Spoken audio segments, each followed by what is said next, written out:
technical wizards, creative masterminds, the Disney company's ultimate secret weapon. They are the uncredited geniuses behind every Disney theme park, ride, and attraction. They're called Imagineers, and they may just have one of the best jobs in the world. In the next hour, we'll go inside their incredible world of insidious elevators, realistic robotic figures, and spectacular splashes. And find out how they design and create the spine-tingling thrill rides and mind-boggling attractions that delight, thrill, and terrify the entire world. We've gone straight to the secret vaults of Disney's Imagineers and uncovered footage that has never been seen before. Watch now, because we're revealing the unknown secrets behind Disney's biggest and best attractions and going inside the top secret world of the master magicians who bring them to life. They're Disney's Imagineers.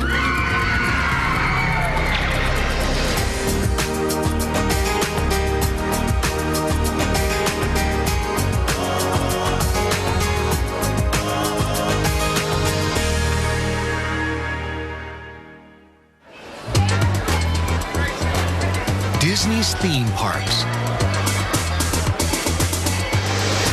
They're the most visited amusement parks in the entire world. According to Amusement Business magazine, Disney holds the top 5 spots for theme park attendance. But what is the secret to their extraordinary success? Whatever they do, they want to do the best. And they bring in some of the most creative people that they can find to create that brain trust within the creative world. Who are the sorcerers behind Space Mountain? The geniuses behind the gigantic castles? And the mad scientists who bring pirates to life? For these demanding jobs, you need imagination to dream it up and engineering to bring it to life. That's why they call them Imagineers. An Imagineer is a person who brings storytelling and art and design together with technology and engineering to create Disney theme park magic. They're the brains behind every Disney theme park and attraction. And somehow they keep topping themselves with one thrilling hit after another. That's what makes their attractions the bar that everybody else is trying to achieve in the industry. Every day, more than 100,000 people on 3 continents in 10 theme parks enter the imaginative realms they create. You can soar over London with Peter Pan, follow Indiana Jones on a forbidden adventure, or fall to your doom in an abandoned hotel. These rides and attractions are the pinnacle of theme park design.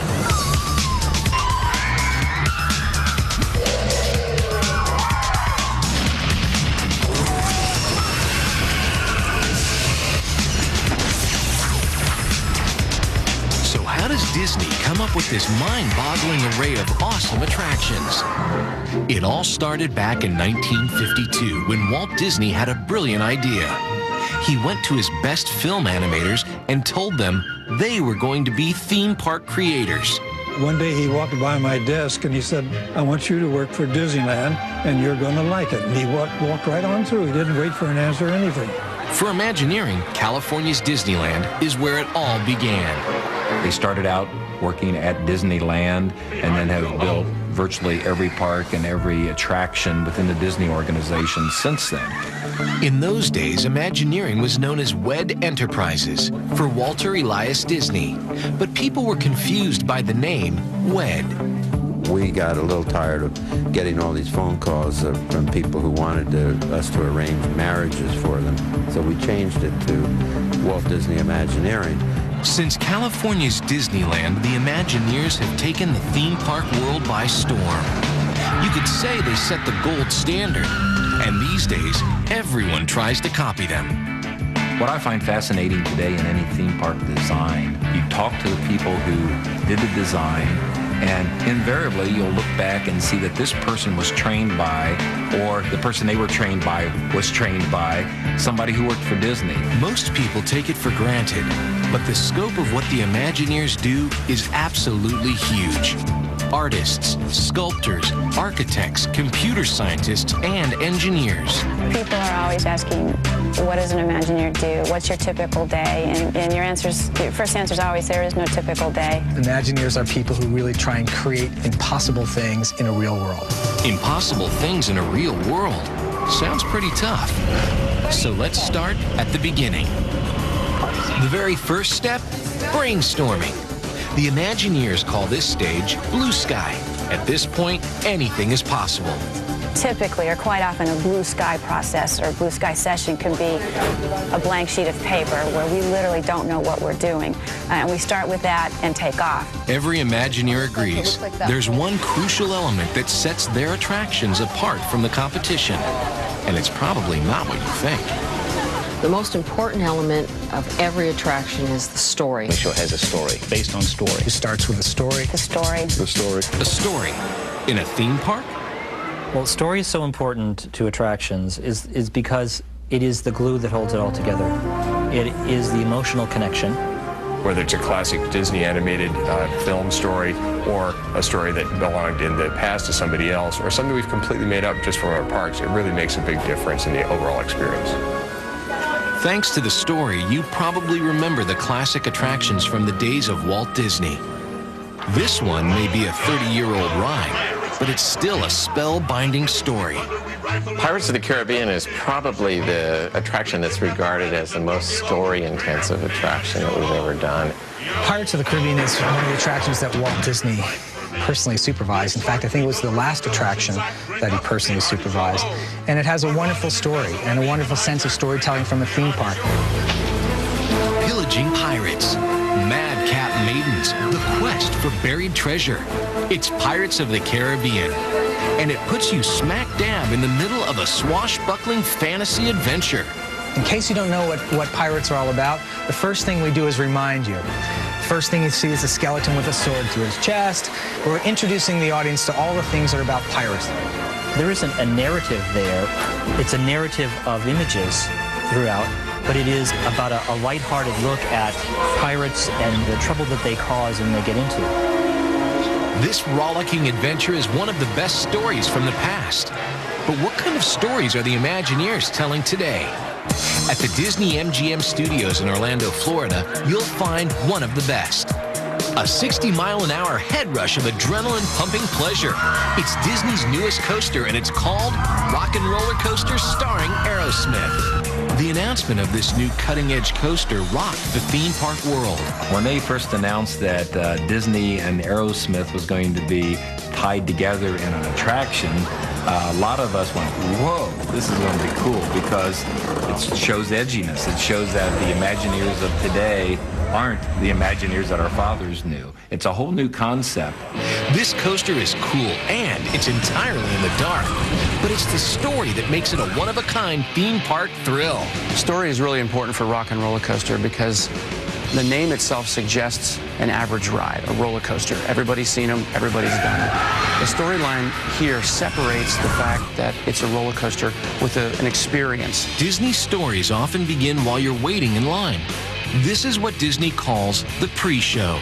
It starts out with this recording company that we created, a fictitious one called G-Force Records, that has their home studio here at the Disney MGM Studios. At Rock and Roller Coaster starring Aerosmith, you start by entering a recording studio and come face to face with the band Aerosmith. Knowing Disney and what they put into these Megillas, I knew that it would be nothing short of a ride to the moon and back. And then when I heard it was a Rock and Roller Coaster, it was like, what else? What's the question? We're there. So we were ecstatic. In the story, Aerosmith is late to a gig and offers you some backstage passes. The hitch? The concert's on the other side of town. Off we go then, out of the studio, and there is a stretch limousine that's going to take us to the concert. And of course, because we're late for the concert, it's going to take us there very, very fast. The limo, of course, is the coaster. Rock and roll tunes pump through a state-of-the-art sound system. A red light. Traffic is jammed. Then, put the pedal to the metal, because before you even leave the station, it's 0 to 60 in 2.8 seconds. And a twisting, turning, headbanging trip through downtown Hollywood.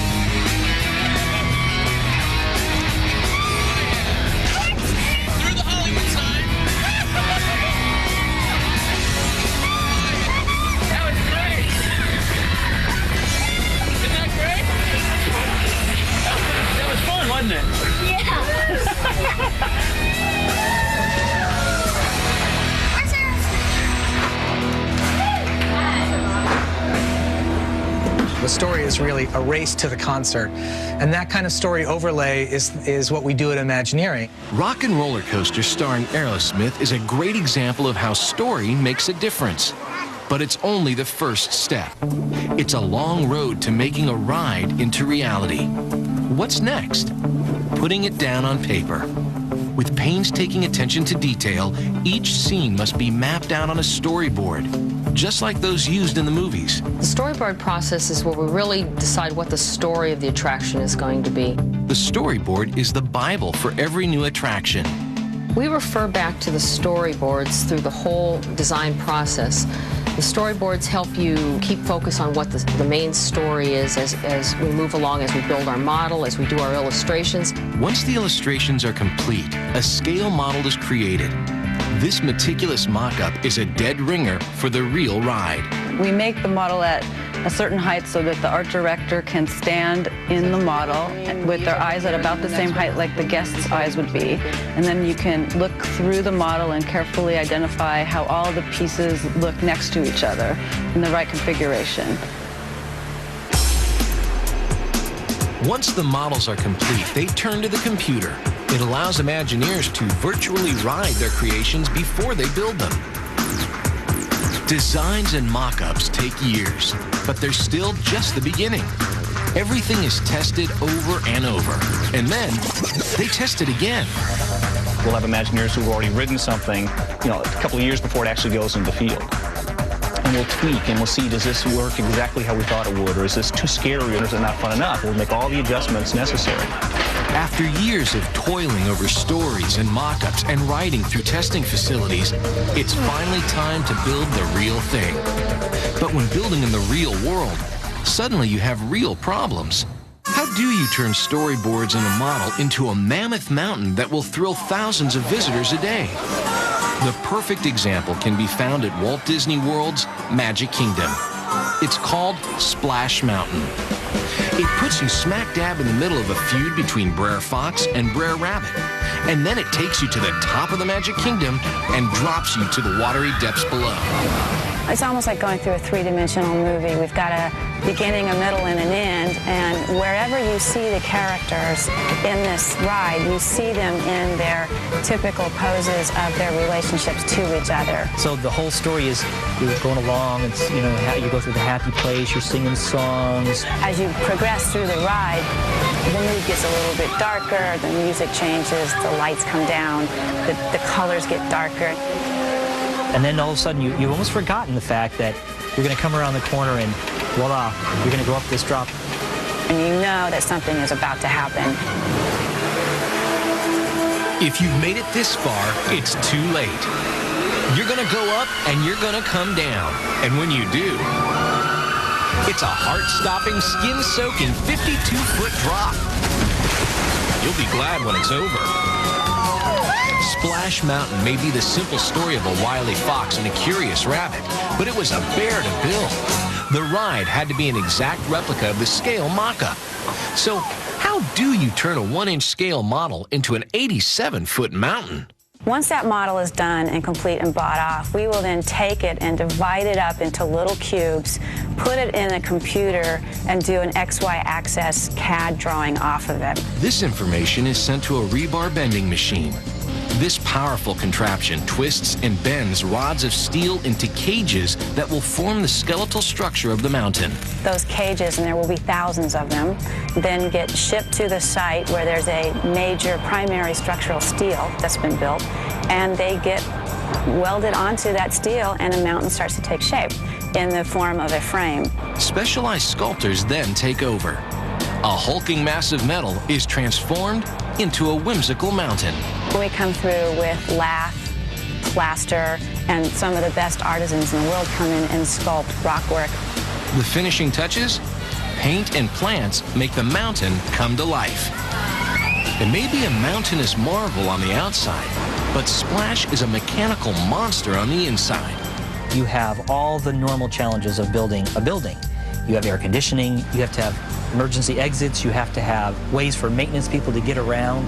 To make sure we got everything right, we rode that attraction I think close to 200 times. And there were times when we were riding it in the middle of the night. And now, inside of this very complicated building, we were able to tell the story of all these characters of the Briar Patch.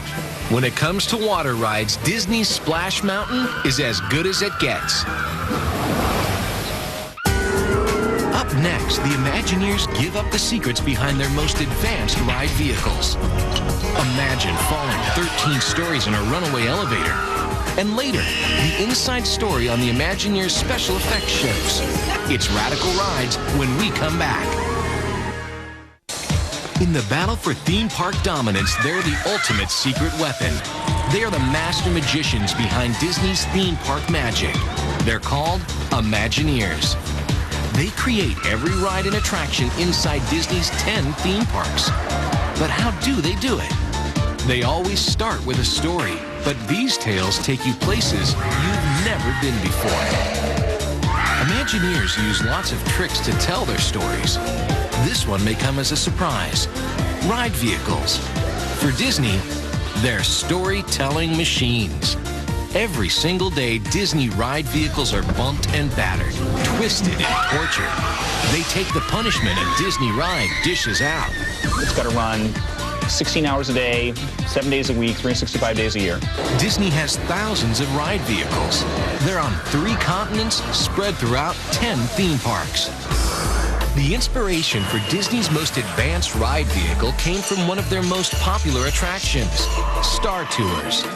Located at California's Disneyland, the Disney MGM Studios in Orlando, and Disneyland Paris, it was the very first motion simulator that was combined with film inside a moving theater. When Disney transported people into the world of Star Wars, their motion simulator was a theme park first. Everybody loves Star Tours. It was the first time we'd ever done a simulator. Anybody had done a simulator in a theme park environment. We said, what could we do? What's the next step of the simulator? We said, well, what if you put Star Tours on wheels? Research began. A new breed of ride vehicle was born, called EMV, or Enhanced Motion Vehicle. It was a quantum leap in ride vehicle design. You can think of them as simulators on wheels in its simplest term, but they're very sophisticated vehicles which allow us to drive through a space, but also have you moving dynamically and pre-programmed in that space. The Indiana Jones adventure at Disneyland was the first to use this revolutionary technology.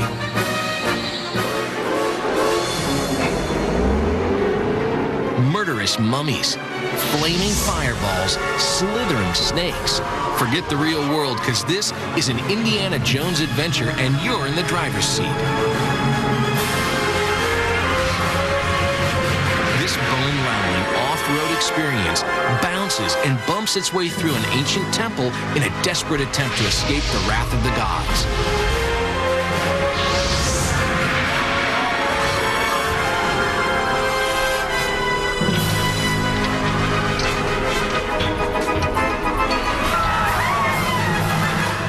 Nothing like it had ever been created. Bringing this rousing ride vehicle to life wasn't easy. The Imagineers had to do an endless amount of testing to get everything right. We then started building mock-ups inside this facility to say, what would happen if we, had, the bad guys coming at you? What would happen if we had, booby traps you were going through? It took us literally 10 years to create a vehicle which is not programmed by the engineering of the track, but is programmed by almost an artist, if you will. With a computer in hand, an Imagineer was jerked and jostled as he programmed the car's powerful movements. We had to come up with a system where the vehicle could run through this temple and have complete motion and simulate running over skulls or running over rocks or going down a mudslide. All that had to be programmed. It's the motion system that takes this ride beyond reality. So a scene where we have a huge snake leaping out of the car repels in horror the same way that a guest or you'd be shocked by a frightening thing. The car can literally react to that. The Indiana Jones ride vehicle was another first for the Imagineers and opened the door to a whole new generation of Disney attractions. If you thought Indiana Jones was intense, then you'll find the tower to be terrifying. The Twilight Zone Tower of Terror, that is. Located at the Disney MGM Studios in Orlando, it's big, it's bad, it's 199 feet of sheer insanity, and it's got a ride vehicle that everyone can relate to. where we knew we wanted to do something with an elevator. It's one of those ride systems that most people get to probably ride in just about every day. So let's take something familiar, which is an elevator, but put a twist on it. Well, what's the worst thing that could possibly happen in an elevator? 5 unlucky hotel guests, 1 creaky elevator. Suddenly, lightning strikes the building and the elevator disappears. Now it's your turn. You've booked a room at the Hollywood Hotel. The only way to get there? A shaky-looking maintenance elevator. In couples room number 5. Please do enjoy your stay. The cab ascends.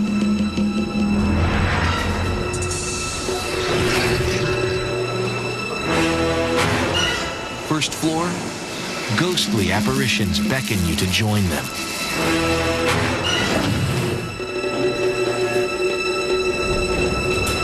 Next stop, the 5th dimension. Suddenly, you are thrust forward. No elevator has ever done this before.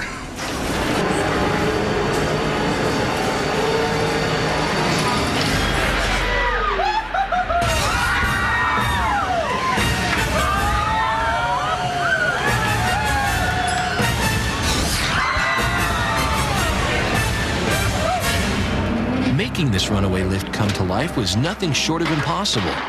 Disney's Imagineers approached a major elevator manufacturer for advice. We went and explained to them that we wanted to send people rapidly down an elevator shaft as if they were crashing, and they turned pale and said, "You don't understand, for over 100 years our mission has been to prevent exactly what you're trying to do." But having the ride system take guests up and down wasn't enough. The Imagineers came up with a completely original concept. They said, what if the elevator goes up and down the shaft, but eventually it stops on a floor. When the doors open, the elevator actually leaves the shaft. It's one of those things where you're sitting in a meeting and you say it and everybody goes, ooh. The insidious elevators move vertically just like any other, but they also move horizontally. These elevators are freestanding ride vehicles that move independently under their own power. When the ride vehicles need to move up and down, they actually drive themselves into a lifting mechanism. They ascend through one shaft, leave the lifting mechanism, and then move forward through a Twilight Zone scene. They then move into a second shaft and onto a drop lift mechanism for the heart-stopping 13-story freefall. And it's not just one drop. You fall over and over again. The ride vehicles for the Twilight Zone Tower of Terror are very unique in that they are controlled by cables and different systems that hand the vehicle from one area of the building to another. Computers are the secret to keeping the terror on track. It becomes very, very tricky to track all these vehicles to make sure that everything is flowing. It really is like a ballet to make sure it's all flowing smoothly. But there were problems. What happens when you drop an elevator down a shaft at insanely high speeds? One of the things we found out was when you pull the elevator vehicle down, you create a lot of pressure underneath the elevator. Just the air gets compressed. We ended up compressing the air so quickly that we actually blew out the walls of the building down in the bottom of the shaft. The problem was quickly solved. And thanks to the tower's incredibly versatile vehicles, there's nothing else like it in the world. Now you take that drop ride and stick it out in the middle of the field somewhere, and no, it's not going to be one of the best rides in the world. But where it's located, inside the hotel, make it one of the best non-roller coaster rides in the entire world. Coming up, an inside look at the Imagineers special effects shows. Did you say cheap 3D tricks? And a big bad alien terrorizes Walt Disney World's Magic Kingdom. And later, the secrets under the skin. Disney's robotic figures undressed. All of this and more when we come back.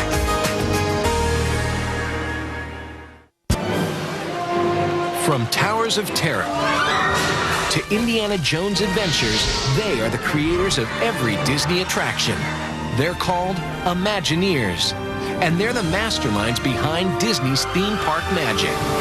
Some of their most guarded secrets? special effects. We like to think that the effects bring the shows to life. It can create an environment and take you sort of out of the world and put you into some magical reality. Disney's special effects shows are three-dimensional theatrical experiences unlike anything you've ever seen before. And the effects can be startling. The technology can be anything from effects that have been done in the theater for hundreds of years, or something that has been just developed and is cutting edge and utilizes the most up-to-date video projection technology or computer animation. Some of the oldest tricks are still holding their own today. For instance, Pirates of the Caribbean, the fire effect has really, with the exception of real fire, been hard to beat over the years. People look at it and they know it's not real fire, but it's a very effective special effect. With today's technology, anything can happen. You see, you touch, you even smell. You never know what's coming next. It's Muppets, it's mayhem, and a one-of-a-kind 3D special effects show at the Disney MGM Studios in Florida and Disney's California Adventure. It's called Muppet Vision 3D. This was the first time Muppets ever appeared in a Disney theme park. How did these two entertainment giants come together? A high-level meeting between the Imagineers and Jim Henson. Jim walked in the room and we pitched through a few ideas, and he really sparked the idea of a 3D movie because he felt that the kind of spoofing and the fun of his characters would be so much fun to combine with 3D, that the types of silly 3D tricks and gags would fit naturally with his characters. So it's going to be a swell demonstration, and at no time will we be stooping to any cheap 3D tricks. Did you say cheap 3D tricks?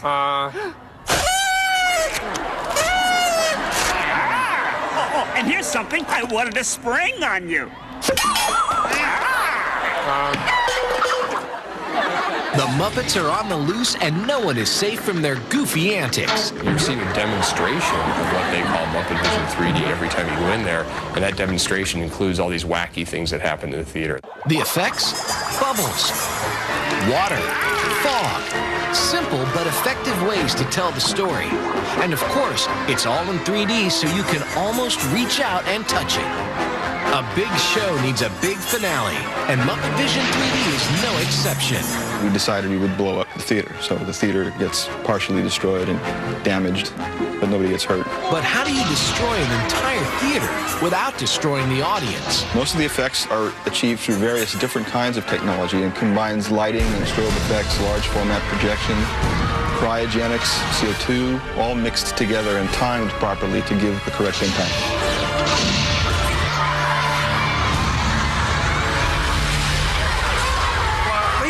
I'd like to apologize for our slight technical difficulties, but I do wish to assure you that no one was hurt, and enjoy the rest of your stay, and come see us again sometime. Not all of Disney's special effects shows are cute and cuddly like Muppet Vision 3D. The discovery of a new technology led to one of the most terrifying special effects shows ever created. It's located in Tomorrowland at Walt Disney World's Magic Kingdom. It's intense, it's terrifying, and it's all in the dark.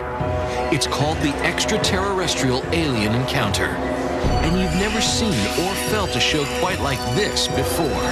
Alien Encounter is really what we call a sensory thriller, in that it uses as many of the senses as we can possibly figure out how to use in an attraction. At this attraction, aliens want you to be their guest. You've got a front row seat for their newest demonstration. You enter the chamber where the experiment is to take place and are strapped into your seat so you can't move. But something goes wrong. The lights go out. You're in the dark. And a menacing alien has escaped. You see nothing, but then you hear and feel the hot breath of a horrific creature merely inches from the back of your neck. It started from the idea of trying to tell a story with sound and allow you to have a thrill ride where a monster from outer space could get loose and could run around the theater and come up behind you and slobber on you and create some havoc. You may think an alien is eating the audience and you, but it's all in your head. We had discovered a binaural sound technology that creates three-dimensional sounds and allows you to believe that things are happening to you and around you that really aren't. We thought that this binaural sound technology would allow us to create an emotional roller coaster, if you will. A new type of sound technology needs a new type of microphone. The way it works is that we have a microphone which is a human head model. And inside each of the ear canals are two high-quality microphones that pick up sound exactly as a human head would pick it up. These roller coaster style restraints may make you think you're going to be turned upside down, but you're not. In this show, you never move an inch.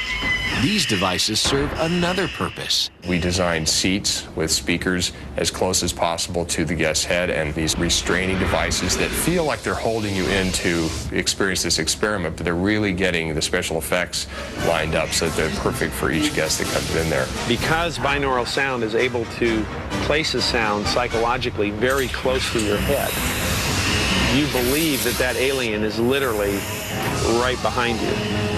The extraterrestrial alien encounter is now considered to be one of the most terrifying attractions in Walt Disney World's Magic Kingdom. Next, the Imagineers unveil their most complex creations. And later, it's not science fiction.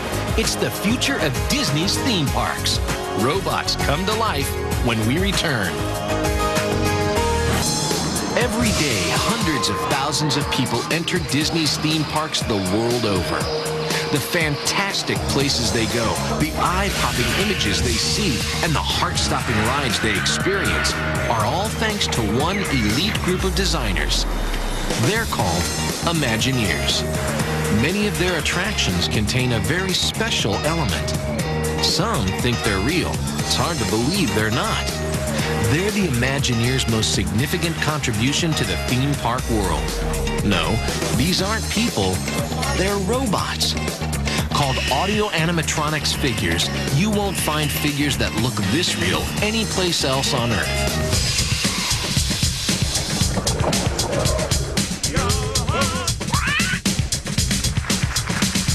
Walt Disney got excited about the idea of dimensional animation, of animation that actually was off the page. It was not flat, it was not two-dimensional.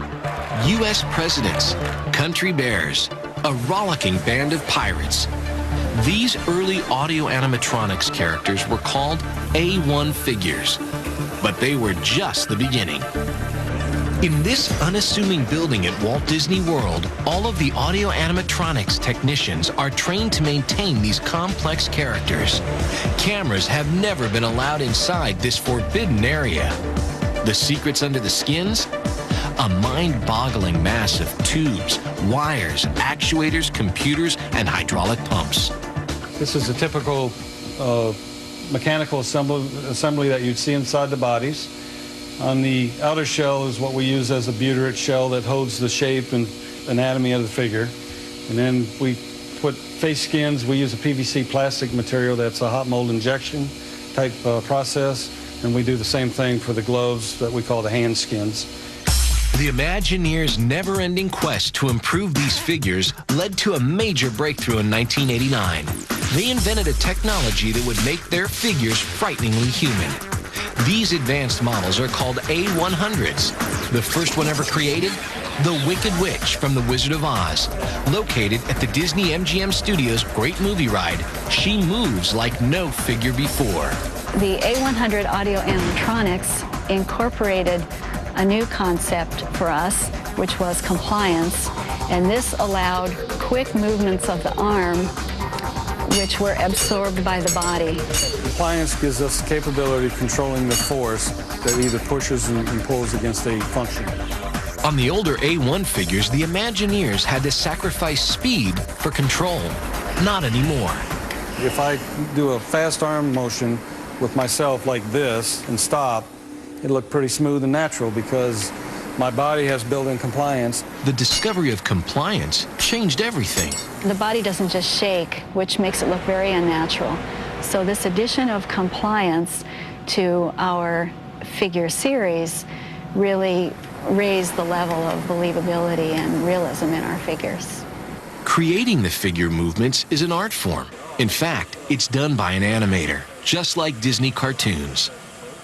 The animator has a very unique console input device that we have created. It's an in-house design that was designed and built by our systems developer.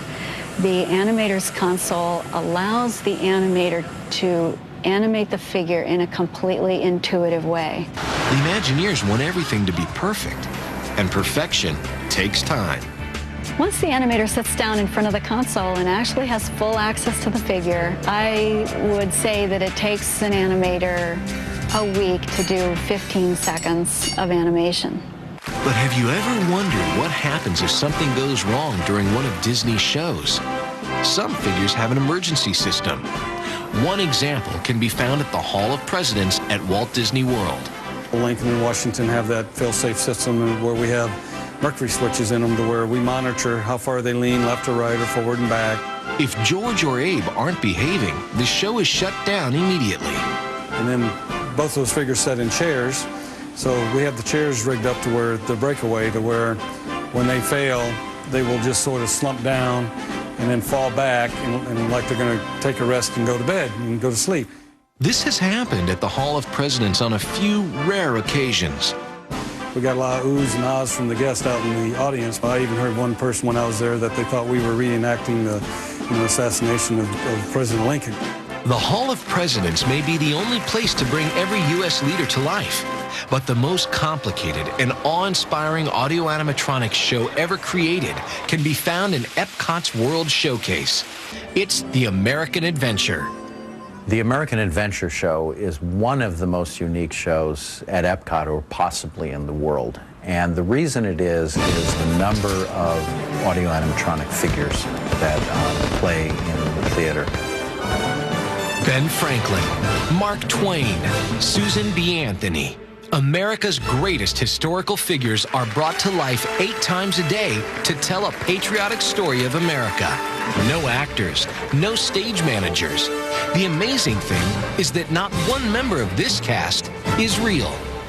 American Adventure was a special challenge because we had so many characters that are no longer alive. So looking at the characters, pulling up research, trying to understand how Ben Franklin would have moved, trying to understand how Mark Twain would move.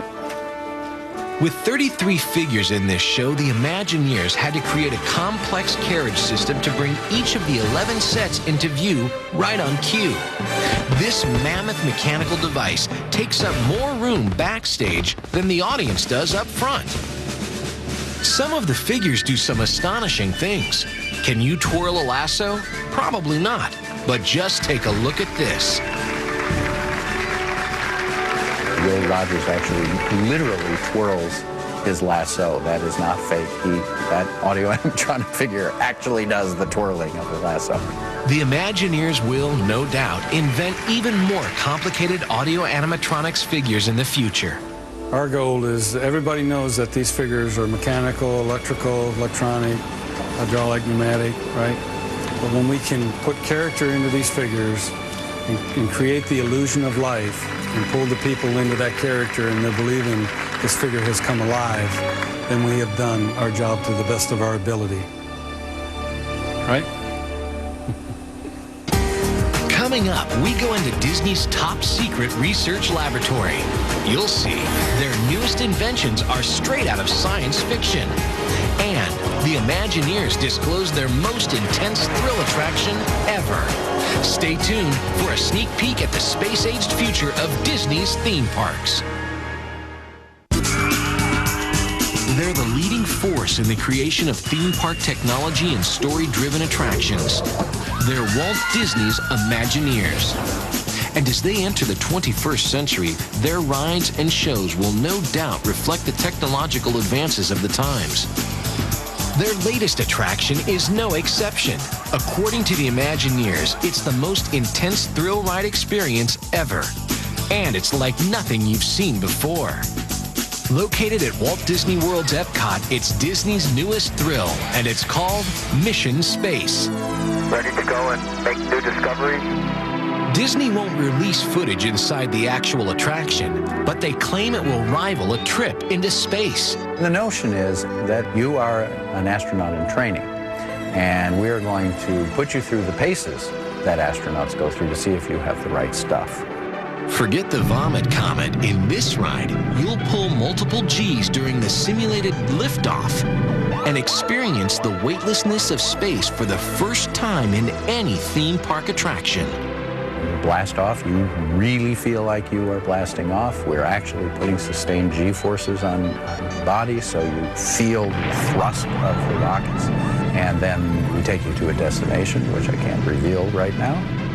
Mission Space is the most awesome, visceral experience I have ever had on any ride. It's a quantum leap above anything that's ever been done before. Disney's Imagineers created the innovative technology for Mission Space. Their next big thing? A huge leap in audio animatronics. We created our autonomous walking platform in order to understand the next generation of electronic animation, by which I don't mean computer graphics, I mean physical robotic animation. It's just to completely reinvent animation. And the challenges that we set for ourselves were to untether the animation from the floor, so that instead of being bolted to the floor, the animation could actually walk around on its own. The project is well on its way to success, so don't be surprised if you see an audio animatronics dinosaur running through the park someday. So what's next for the Imagineers? I think every time we build a new major attraction, we raise the bar another notch. We live in the future. Everything we're working on now won't open for another 2, 3, 4, 5, 6 years. So we're already trying to project what's going to be entertaining and fun 6 years from now. Walt once said the best way to predict the future is to invent it. From a blank piece of paper, these uncredited creators of Disney attractions have designed and developed rides and shows unlike any other. Whether they are creating a 60-mile-an-hour roller coaster or bringing an alien from outer space to life, Disney's Imagineers will continue to think of new and innovative ways to excite, thrill, and delight their audiences. I once asked an Imagineer, where do you get all the good ideas? And he says, oh, we don't worry about good ideas. We only go after the great ideas. And I said, well, do you have a lot of great ideas? And he turned around and pointed to about 12 file cabinets and said, those are our great ideas, but our great ideas are the only ones that we ever produce.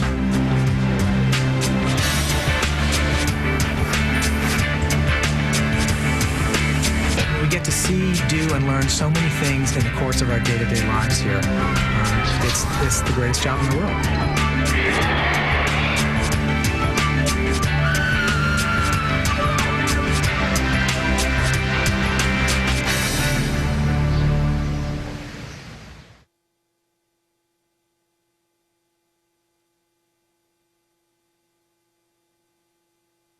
This place rocks. Hi, Tracy Gallagher for the Travel Channel, looking for the mother lode. Back in the 19th century, there were hundreds of these underground mines throughout California's gold rush country. Miners worked in them with little light, heat, or oxygen. Today, the gold bug mine in Placerville is the only one still open to the public. There's a museum, a stamp mill, and hiking trails throughout the 61-acre rustic park. You can see how the miners lived and worked more than 150 years ago. You never know what you'll find in California's gold rush country.